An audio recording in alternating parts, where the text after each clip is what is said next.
Welcome to Quick Tips with MIE Solutions. I'm Marie Anderson, and today we're going to discuss the fourth rule of implementation, having a written plan.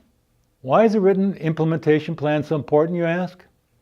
It removes much of the ambiguity from the process, it establishes deadlines for achieving key milestones, and it provides a tool for ensuring that all individuals and departments stay on track.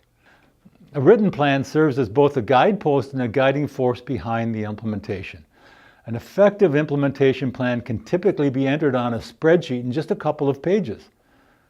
The written plan should identify all technical needs and issues, include all goals and objectives, assign specific tasks and responsibilities to individuals and departments, set deadlines for important milestones such as data conversion, training schedules, and data testing, and establish a firm go-live date.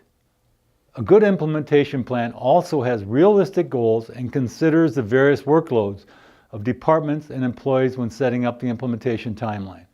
Overloading people who are already working at full capacity will raise stress levels and increase resistance to the change. When possible, schedule training and implementation around work rather than in place of it. Finally, keep in mind that no matter how well written a plan is, no implementation unfolds without some adjustments. If minor delays occur, stick to the components of the plan and be prepared to tweak the timeline to accommodate circumstances, should they arise. Now, when this happens, make sure that those who are in charge of the plan are aware that the changes are being made to the written plan. Look out for the fifth rule of implementation, developing a training approach.